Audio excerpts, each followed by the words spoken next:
의미가 달라지는 거예요. 영원히 이어진다는 거죠. 그래서 위대라는 뜻이 무슨 뜻이냐면 말로 형용할 수 없는 크고 놀라운 것을 위대라고 그러는 거예요. 우리가 다 같이 보편적으로 일생을 산다면 어떻게 하나님의 축복이 위대할까 할 수 있어요?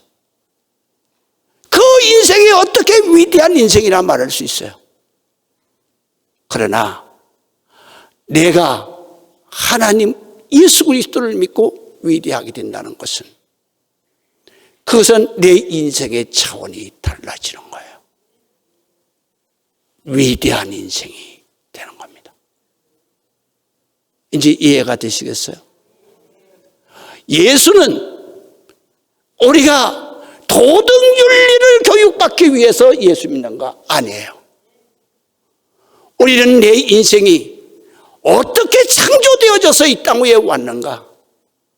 그 하나님의 계획하심을 여러분들이 성경을 통해서 깨달아야 돼요. 그 깨달은 그 위대한 나의 존재라는 것을 바로 성경 속에서 깨닫는 거예요. 나는 이 세상에서 사는 일회용 인생이 아니다. 나는 하나님의 상속자다. 위대한 영원토록 위대한 삶을 사는 그 사람으로 내가 창조되어졌고 그 하나님의 눈에 넣어도 안 아프는 하나님의 아들, 딸로 창조되어져서 이 땅 위에 와 있는 것이다. 그렇기 때문에 이 땅의 모든 것도 다 하나님이 내게 주신 세상이고 또 내가 이 육신 하드웨어가 사용연할이 끝나서 내가 이것을 벗어날 때에는 바로 하나님의 영원한 세계로 본질의 세계로 회복되어져서 그래서 내가 위대한 하나님의 자녀 천국을 상속받는 그러한 상속자로 사는 거다.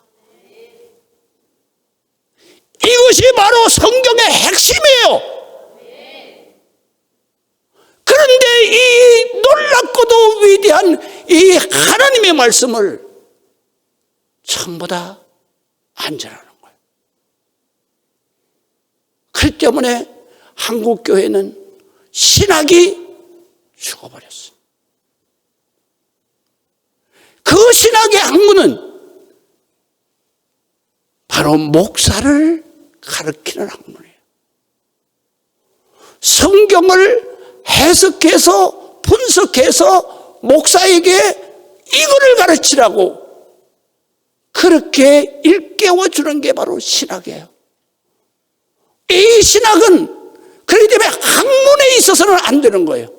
이거는 하나님의 세계를 분석하는 거기 때문에 학문에 머물러 있으면 안 된다. 이 목적이 뭐냐? 생명을 살리는 거예요. 내가 죽음으로 달려가는 모든 영혼들을 하나님의 말씀 성경을 핵심 내용을 일깨워줘서 내가 얼마나 당신이 위대하냐, 얼마나 당신이 하나님 앞에 영원히 영생복락을 누리는 귀한 영혼으로 영원히 사는 위대한 영혼이냐라는 것을 깨닫게 하는 그것이 바로 이것을 믿는 자는 죽어도 살겠고 살아서 나를 믿는 자는 영원히 죽지 아니하리라. 네가 이걸 믿느냐? 성경의 모든 것은 바로 이거예요. 이거를 믿어야 내가 부활 영생을 하는 거예요. 이 땅 위에서는 하나님의 자녀로 위대한 삶을 사는 거죠. 그러기 위해서 나는 교회에 나오는 거예요. 그러기 위해서 나는 바로 하나님의 말씀, 성경을 공부하는 거예요. 여러분 공부하는데도 핵심을 모르는 사람은 20년, 30년 평생을 공부해도 그 핵심을 이해하지 못해요. 그렇기 때문에 가르치는 자가 가장 중요한 거예요. 무엇을 어떻게 핵심적인 것을 딱 해서 가르치냐, 이 중요한 거죠. 자, 보세요. 오늘 성경 예수님의 탄생이 복음서마다 기록이 되어져 있어요. 자, 보세요. 마태복음에는 탄생이 어떻게 기록되어져 있어요? 바로 1장은 태어나실 예수님의 족보가 쫙 나와 있는 거예요. 이게 왜 이 족보가 나와 있을까?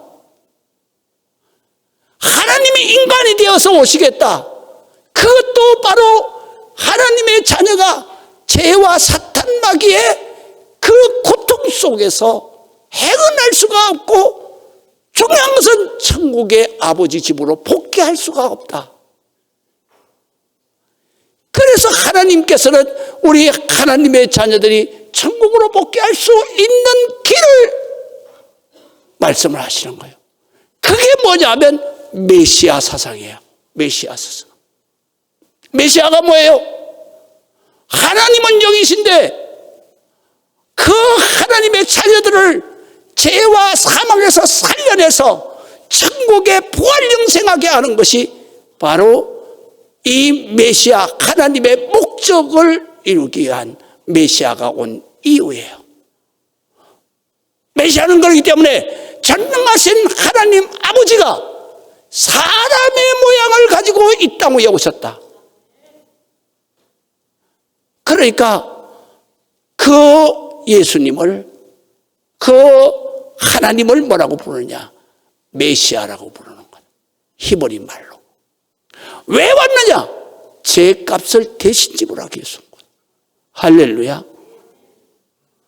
성경의 핵심 내용이 뭐냐면 바로 하나님의 거룩한 자녀로 탄생된 인간이 죄를 시작하면서, 죄를 지면서 하나님과 영원히 연결이 되어버리는 거예요.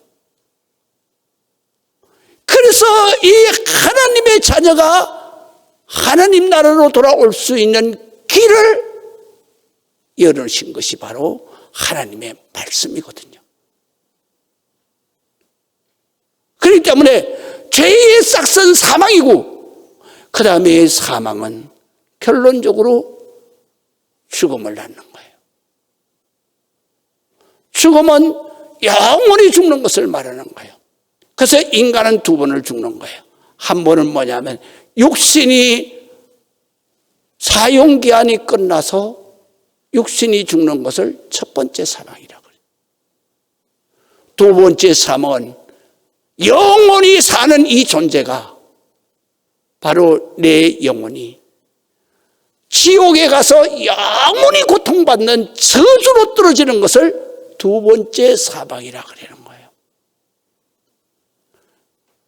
그 두 번째 사망은 요한계시록 21장 8절에 기록되어 있어요.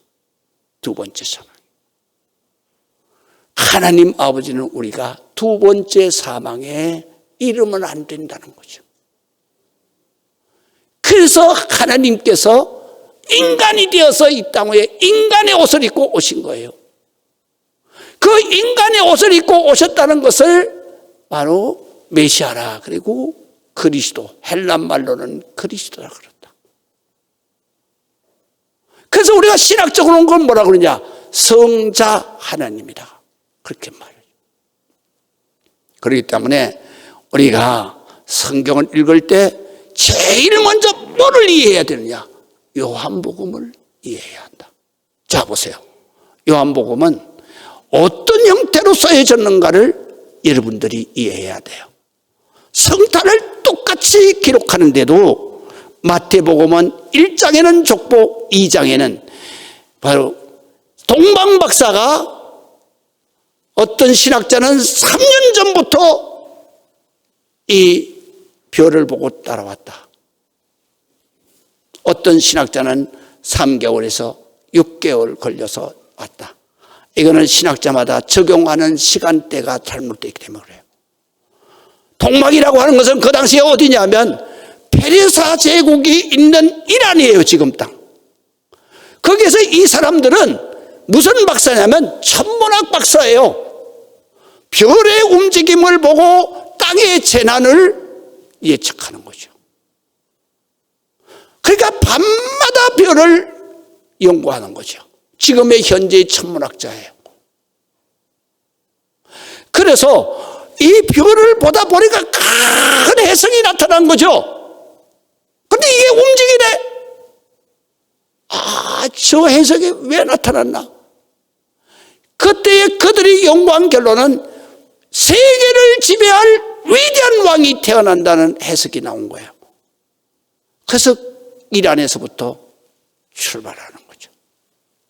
동방 박사가. 그래서 낙타를 타고 계속 질주해서 오면 3개월에서 6개월이 걸리는 거예요. 그럼 계속 질주해서 올 수가 없잖아요. 쉬었다가 또 그 다음에 잠을 자고 낮에 봐야 되잖아요. 그러면 3년이 걸리는 거예요. 예수님이 태어나는 시점을 맞춰서 3년 전부터 바로 그 사람들을 이쪽으로 이동시킨 것은 인간이 할 수 있어요? 그걸 어떻게 맞출 수 있어요? 못하는 거죠. 그렇기 때문에 성탄의 역사만 봐도 이거는 하나님의 말씀인 거죠. 할렐루야. 인간이 어떻게 그렇게 날짜도 안 틀리게 3년 전부터 예고하는 수 있나 말이에요. 하나님의 말씀이에요. 이 성경은 전체는 모든 것이 예수님이 하나님이시다. 예수님의 행적은 모두 다 하나님의 기적이다. 인간의 생각으로는 이해가 안 되는 거다. 인간의 능력으로는 해석이 안 된다. 그래서 그런 것들을 뭐라고 그러냐? 초월적 사건을 바로 기적이라고 하는 거예요. 이제 이해가 되십니까? 그래서 성경은 모두 다 하나님의 그 범주 안에서만 일어날 수 있지 인간의 사고나 인간의 능력으로는 도저히 일어날 수 없는 인간의 사고나 능력을 초월한 사건을 바로 초월적 사건, 기적, 이적, 표적이라고 말하는 거예요. 그래서 성경에는 다 기적, 이적, 표적으로만 연결이 되어 있는 것이죠. 믿으시면 아멘. 그거는 뭐냐면 바로 예수가 창조자요, 절대자요, 전능자요, 그리고 나를 이 땅에 보낸 하나님, 마음의 아버지, 영적인 아버지, 소프트웨어를, 나의 소프트웨어를 창조하신 분이 바로 하나님이시고 그 하나님이 인간의 모습으로 보였던 예수님이시다. 할렐루야. 이만하면 박수를 쳐야지. 할렐루야. 여러분들은 성경을 핵심적으로 다 지금 이해를 하는 거예요. 그런데 마가복음에는 어떻게 기록되어 있습니까? 마가복음은 마가가 이거를 기록할 때에 자기가 경험된 사건만 기록을 했어요. 그래서 마가가 언제 예수님을 알았느냐? 자기 집에 예수님이 예루살렘에 올라가면 마가의 다락방에 항상 계시잖아요. 엄마가 믿음이 좋아서. 이제 이해가 돼요? 그러니까 엄마 믿음이 참 중요한 거예요. 할렐루야. 그래서 마가가 사도 바울의 요청을 받은 거예요. 왜 요청을 받았느냐? 네가 함께 살았던 예수를 내가 기록을 해봐라. 왜 기록을 하느냐?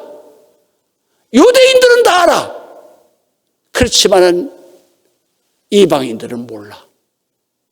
그래서 사도 바울이 이방 나라 사람들에게 예수를 전하려고 그러니까 예수 사건을 그들에게 요약해서 전할 수가 없어. 그래서 자기 제자인 마가에게 그를 지시한 거예요. 그 네가 본 하나님의 예수님의 역사를 기록하라. 그러니까 마가는 어렸을 때에 예수님보다 늦게 태어났으니까 어렸을 때 예수님 탄생이라는 거 다 안 돼. 그러면 마가가 본 것은 뭐냐면 예수님이 요단강에서 세례 받을 때 엄마를 따라가서 본 거야. 거기서부터 시작이 되는 거야. 그래서 마태나 마가는 사건적 중심의 보도야. 기록이란 말이지. 우리가 이 성경 복음서를 뭐라 그래요? 기쁜 뉴스 그렇게 말하잖아요. 기쁜 소식. 그래서 이 기자들은 4명의 기자는 바로 기쁜 뉴스를 보도하는 거예요. 누구에게? 전 인류에게. 기쁜 소식은 뭐냐? 하나님 네 아버지가 내 죄를 씻어주시고 내 죽음과 그 저주의 늪에서 살려내셨다. 그래서 그거를 위해서 이 땅 위에 인간의 옷을 입고 오셨다. 그 기쁜 뉴스를 마태복음은 바로 조상 때부터 쫙 해서 사실 보도를 했고, 마가는 그래서 마가복음은 제일 먼저 쓰여진 성경이에요. 그래서 마가는 어떻게 해요? 자기가 경험한 세례에서부터 시작해서 쓰여진 거예요. 그 마가복음을 가지고 다시 누가가 쓰는 거예요. 그때 누가가 쓸 때에는 다른 사람이, 다른 제자들이 경험한, 특별히 베드로가 경험한 그런 경험한 것들을, 베드로의 경험한 증언들을 가지고, 그리고 그 다음에 누가복음을 기록한 거죠. 그래서 이방인들에게 예수 그리스도는 당신을 위해 오신 하나님의 아들이다, 하나님의 구원자다라는 걸 가르치는 거죠. 그래서 누가는 어떻게 기록하느냐 하면 1장은 그 마리아가 임신을 하잖아요. 그것을 갖다가 가브리엘 천사가 가르쳐 주는 거예요. 그때의 마리아가 그 임신한 것을 고지받았다. 그래서 여러분들이 성지순례 가게 되면 나사렛에 가야 되는데 거기에 큰 교회가 지어져 있어요. 그 교회 이름이 수태고지교회예요. 다 한문 용어예요. 수태는 뭐예요? 잉태를 말하는 거예요. 예수님을 잉태할 것이다 라고 가브리엘 천사가 고시하는 거예요. 고지. 그러니까 고하여 알게 한다는 거죠. 그 자리에 교회가 있어. 그 안에 성화는 가브리엘 천사가 마리아에게 수태고지하는 성화가 걸려요. 여기에서부터 시작해가지고 예수님께서 탄생하시는데 그때의 예수님의 그 마국간에 거기 위에 하늘의 천군 천사가 찬송하는 거를, 그거를 듣고 또 목자들이 달려가서 찬송을 하는 거예요. 할렐루야. 그거를 우리의 자녀들에게 성탄절이면 그거를 반드시 해야 되는 거예요. 왜 해야 될까?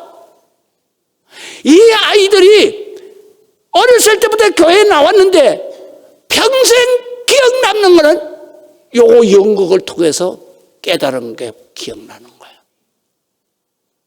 그런데 주일학교는, 학생부는, 청년부는 계속해서 성탄절이 될 때면 크리스마스 이브에는, 그 예배 때에는 이거를 하는 거예요. 이거는 잘하라고 하는 게 아니에요. 그 아이들이 내가 정말로 예수님 탄생하는 거를 내가 무슨 역을 맡았다, 영원히 안 잊어버리는 거예요. 우리의 자녀들이 이거를 해야, 자기가 실현을 해야 영원토록 예수 안에서 떠날 수가 없는 거예요. 믿으시면 아멘. 그러니까 우리가 자녀를 교육시킬 때도 지혜롭게 해야 된다는 얘기죠. 그런데 이제 요한복음은 어떻게 나와요? 요한복음은 이렇게 나와요.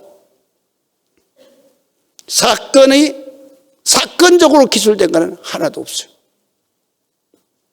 그러면 요한복음은 어떻게 기록되어 있냐면 사실, 사건, 팩트 보도가 아니에요. 팩트를 가지고 분석 보도를 하는 거예요. 요새 분석 보도를 더 많이 하잖아요. 팩트 보도보다. 그게 뭐예요? 패널들이 쫙 앉아가지고 이 비상계엄은 어떻게 될 거다. 어떻게 될 거다. 분석하잖아요. 그리고 이것이 바로 이 국민들에게 미치는 영향은 어떤 거다. 국가 미래에 미치는 영향은 어떤 거다. 분석을 하는 거예요. 바로 요한복음이 이렇게 기록되었다는 거예요. 분석 보도한 자료가 바로 이 요한복음이에요. 성경의 어떤 성경보다도 이것이 가장 핵심이죠. 분석 보도를 했어요. 그래서 예수님의 탄생은 이렇게 보도를 하는 거예요. 오늘 성경의 본문대로. 이 예수님은 태초부터 계신 하나님이시다. 이게 1절이에요. 태초에 말씀이 계시니라. 그 말씀이 곧 하나님이시다. 2절에는 그가 태초에 하나님과 함께 계셨고 하나님 안에 있었다는 얘기예요. 그 다음에 만물이, 천지 만물이 있다. 그 예수님을 통해서 창조되었다. 말씀을 통해서 창조되었다. 자, 보세요. 이걸 어떻게 분석했는가? 이렇게 분석했어요. 자, 요한복음 1장 1절에서 3절 이제 보시겠습니다. 자, 빛으로 오신 예수, 그 다음에 그 밑에 내려가게 되면, 자, 창세기 1장 1절 나옵니다. 어떻게 나오냐면, 태초에, 우리가 이 창세기를 읽을 때, 요한복음을 읽을 때, 가장 주목해야 될 것은 육가 원칙을 가지고 읽어야 된다. 그래서, 자, 보세요. 그 위에 가로 해놨죠? 어느 때? 시점을 말하는 거예요. 태초에. 누가? 주어죠. 그래서 하나님이라는 주어는 성경 전체의 주어예요. 그래서 주 대화자는 누구냐? 바로 하나님이에요. 그래서 하나님이 무엇을? 바로 천지를 창조하셨다. 이 세상을 창조하셨다. 어떻게 했나? 창조했다 이거예요. 뭐 때문에 이 천지를 창조했느냐? 그것은 1장을 넘어가는 거예요. 어떻게? 하나님의 자녀들을 위한. 그러니까 하나님이 주체 대화자라면 모든 문학이나 모든 성경의 모든 것은 다 대화자, 주체 대화자, 그 다음에 상대 대화자가 설정돼요. 그것이 바로 성경의 내용이에요. 자, 예를 들면 이런 얘기입니다. 제가 시를 조금 쓴다 그러잖아요. 시는 어떻게 되어 있습니까? 주 대화자와 상대 대화자의 대화로 써지는 거예요. 그렇기 때문에 화자가 중요한 거예요. 그런데 주체 대화자는 바뀌지 않아요. 그런데 대상 화자는 바뀌는 거예요. 그 시에 나오는 상대 대화자, 꽃이에요. 그래서 문학을 하거나 그 다음에 시를 쓰는 사람들은, 소설을 쓰는 사람들은 항상 모든 만물과 대화할 수 있어야 돼요. 그렇기 때문에 이 대화가 바로 인간의 마음을 감동시키는 그러한 문장으로 변하는 거죠. 그렇기 때문에 제가 꽃을 딱 봤을 때 모든 사람들은 대화하지 않아요. 잘 피었네. 시심을 가진 사람은 달라요. 딱 보면서 야, 네가 어떻게 거기서 피었냐? 어떻게 그렇게 이쁘게 피었냐? 짓밟히면서도 그렇게 피어서 지금 같이 있은 이유가 뭐야? 이게 핵심이거든. 나를 위해서 네가 그 고통을 당하면서도 나를 만나기 위해서 네가 기다리고 있었구나. 멋진 시가 되는 거죠. 이것을 이제 꽃이 화자가 됐다가 이 시를 묵상하는 사람에게는 화자가 바뀌는 거예요. 그 사람이 화자가 되는 거예요. 그럴 때 시인의 마음을 읽을 수 있는 거예요. 감동을 받을 수 있는 거예요. 성경도 그렇게 돼 있다는 거죠. 성경도 출제 화자가 하나님이에요. 무엇을 어떻게 왜 했냐 라는 게 성경에 기록되어 있어요. 첫 번째 화자는 모세의 오경은 모세예요. 근데 지금은 누가 화자예요? 내가 화자예요. 그럼 주 화자는 누구예요? 하나님이에요. 그럼 누구에게 말하는 거예요? 모세에게 말하는 게 아니라 나한테 말하는 거죠. 다윗에게 하면 다윗이 내가 되는 거예요. 나한테 말하는 거예요. 그래서 성경은 이렇게 구조가 되어 있다. 그렇기 때문에 우리가 성경을 읽을 때 그때에 우리가 성경을 어떻게 읽느냐 라는 게 중요한 거예요. 내가 화자라는 사실을 깨닫고 읽어야 된다는 얘기죠. 나도 이거를 깨닫는 데가 예수님을 만난 후에야 이걸 깨달았어요. 나도 엄청 빨리 깨달은 거죠. 왜 깨달았어요? 내가 문학 공부를 했기 때문에 깨달은 거예요. 수많은 목사들이 이런 논리를 깨닫지 못하고 설교를 지금 보편적으로 다 하는 거예요. 그러니까 이거를 못 깨닫는 거예요.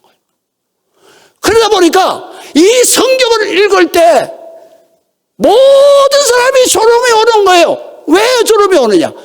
그게 내가 아니거든. 다윗이고 모세거든. 내가 왜 이 바쁜 세상에 다윗의 역사를 내가 읽어야 될 이유가 어디 있는데? 모세의 역사를 읽어야 될 이유가 없잖아. 그렇지만 이게 문학의 논리, 성경의 논리로 따졌을 때에는 이게 바로 내가 모세에게 말이 아니란 말이야. 나에게 하는 말이야. 이제 이해가 돼? 그 다음에 두 번째로는 바로 이 주 화자가 어떤 분이냐에 따라서 우리의 이해도가 달라져. 이분이 인간이다 그랬을 때에는 성경에 나오는 모든 것이 다 거짓이야. 저 대화자가 전능자이다 했을 때는 이 모든 것이 다 진실이야. 요거를 깨닫게 하는 게 뭐냐? 요한복음이야. 요거를 믿게 하는 게 뭐냐? 로마서야. 그래서 요거를 반드시 심층 분석해서 이해해야 된다. 그 다음에는 이게 이해됐을 때에는 주체자가 전능자다 이거야. 전능자가 무슨 저는 고생대, 중생대, 신생대 이거 거칠 이유가 뭐가 있어? 있어라. 끝나는 거야. 그래서 하나님을 만왕의 왕이라 그러는 거예요. 말의 권세를 가지고 모든 것을 다 만드는 거기 때문에. 그래서 말로 하는 것을 뭐라고 하냐? 권세라고 말하는 거예요. 그래서 다음 대통령도 말로 하는 권세잖아. 집중돼서 탈이지만. 그러니까 하나님이 주체 대화자가 나에게 말씀하시는 그 하나님이 전능하신 하나님이다 이거야. 그걸 그냥 명령만 하면 된다 이거야. 이거를 믿게 되면 내가 어떻게 돼? 하나님의 말씀을 내가 믿잖아. 그럼 요한복음에 이렇게 말씀하시는 거예요. 네가 지금까지는 내가 하나님이라는 사실을 안 믿었기 때문에 내 이름으로 기도 안 했지만, 그러나 이제는 네가 깨달았잖냐. 그러니까 이제는 내 이름으로 기도하라. 예수 그리스도의 이름으로 기도하라. 그러면 하나님이 시행할 것이니 반드시 역사가 일어나는 거다. 할렐루야. 그래서 우리가 요한복음이 중요하다는 거예요. 그래서 1절을 가지고 2절을 가지고 3절을 가지고 창세기 1장 1절, 2절, 3절, 4절까지가 모세에게 가르쳐 주신 빅뉴스야. 이 세상을 창조한 것을 딱 가르쳐 주고, 이 해석을 수천 년이 지난 요한 사도가 이 해석을 하는 거예요. 1절에서 창세기 1절에서 4절까지는 바로 태초에 말씀이 계시니라. 이 말씀이 하나님과 함께 계셨으니 이 말씀은 곧 하나님이시다. 자, 보시겠어요? 태초의 시점, 하나님 주체, 본체, 무엇을, 천지를 어떻게 창조했다 등장하죠. 그런데 어떤 가운데서 창조했느냐? 바로 그것이 2절이에요. 어떻게, 어떤 가운데서? 혼돈하고 그 땅이. 이 땅이라고 하는 것은 바로 장소를 말하는 거예요. 그런데 이 땅은 장소가 없어요. 이때는 아무것도 없는 거니까. 그러면 이 땅이라고 하는 것은 뭐냐? 신학자들이 어떻게 분석하냐면 우주 아니면 지구 이렇게 말해요. 아무것도 없는. 이 땅은 무슨 말이냐면 가상지명이에요. 앞으로 있을 땅을 말하는 거예요. 하나님이 창조하신 그 범주 전체를 말하는 게 바로 땅을 말하는 거예요. 이제 이해가 됐죠? 그러면 하나님이 창조하실 범주의 공간을 뭐라고 말했느냐? 혼돈과 공허라고 말했어요. 그래서 자, 1페이지 맨 밑에 보세요. 1페이지 맨 밑에 보면은, 자, 이 땅이 어떤 땅이냐? 바로 그 땅이 혼돈하고 공허하며 흑암의 기쁨 위에 있고 하나님의 영은 수면 위에 운행하신다 그랬어요. 여기에서 보면, 자, 넘겨서 보세요. 넘겨서 보면은 세 번역에는 어떻게 되어 있냐면은 이 땅, 지구, 우주 했는데 가상 공간이에요. 그 다음에 혼돈, 썩을 혼에, 그 다음에 어두울 돈이에요. 깜깜해서 하나도 안 보이는 거예요. 다 섞여서 구분이 안 되는 거예요. 빈 공간을 말하는 거예요. 빛조차도 창조되지 않은 공간을 말하는 거예요. 그러니까 내가 인식할 수 없는 공간, 비어있는 공간이죠.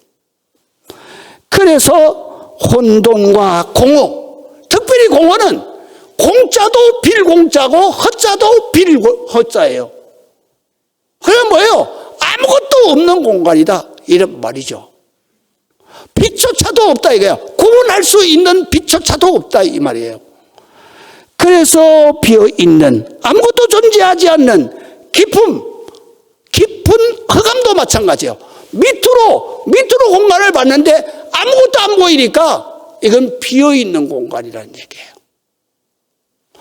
그다음에 비어있는 흑암의 세계를 말해요. 그래서 공허하며, 그리고 그곳은 어떤 곳이냐? 그곳은 그 수면 위에 수면이라고 하는 것은 이건 물이라고 우리가 번역을 했는데 깜깜해서 아무것도 안 보이는데 무슨 물이에요. 이것도 가상 대상을 말해요. 앞으로 물을 창조할 거다라고 하는 가상 장소를 말하는 거예요. 그 위에 누가 있느냐? 하나님의 영, 성령이죠. 성령이 그 위에 운행을 하신다. 움직이신다는 거예요. 그게. 자. 그 다음에 이제 4절 이제 보겠습니다. 4절에 어떻게 되어 있냐면, 자, 3절. 운행하시고, 3절. 하나님이 이르시되 빛이 있으라 하시니. 이르시되가 이게는 주어예요.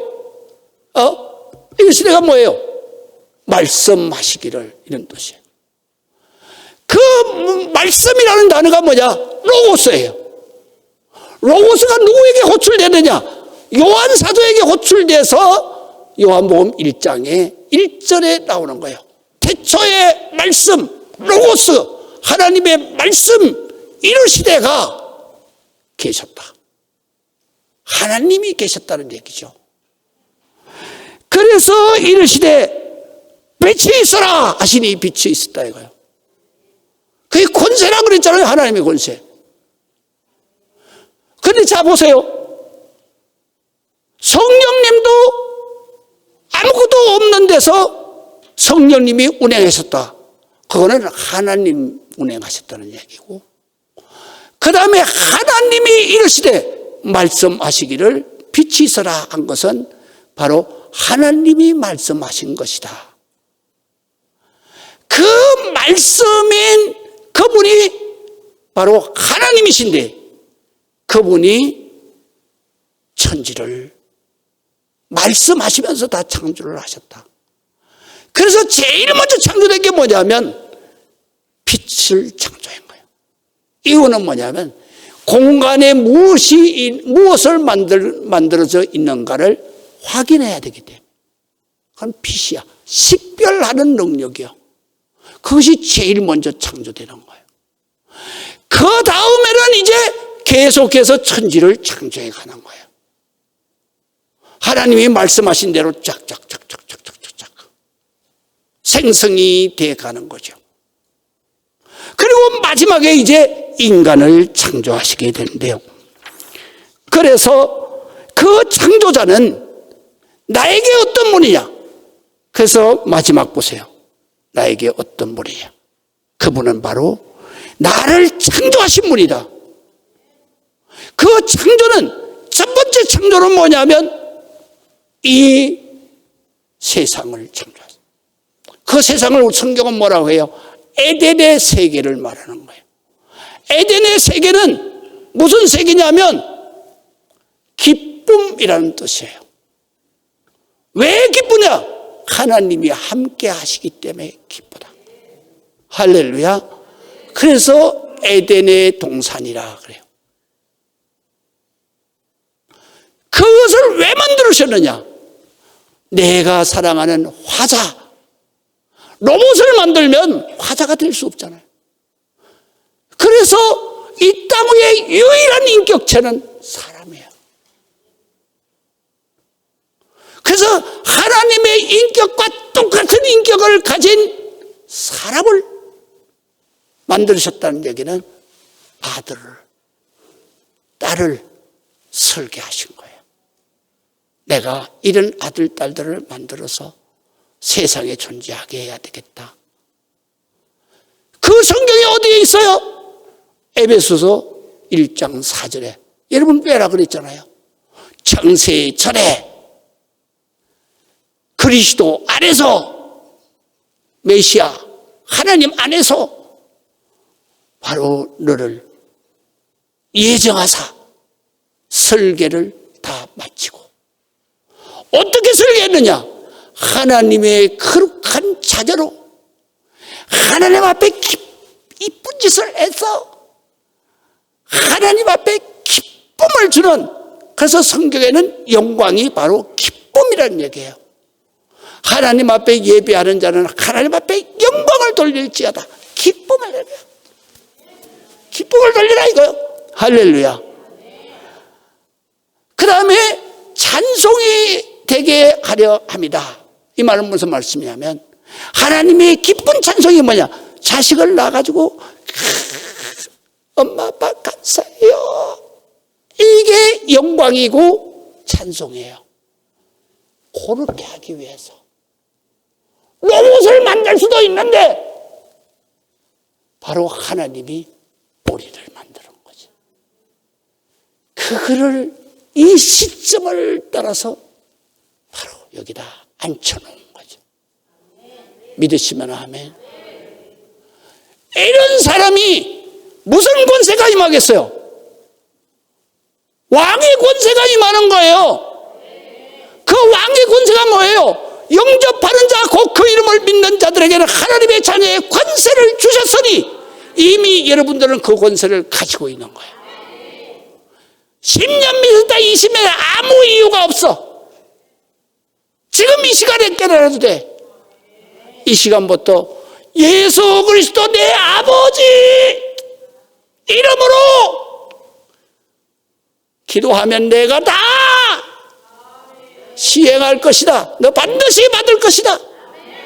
그래서 기쁨이 충만하리라. 할렐루야.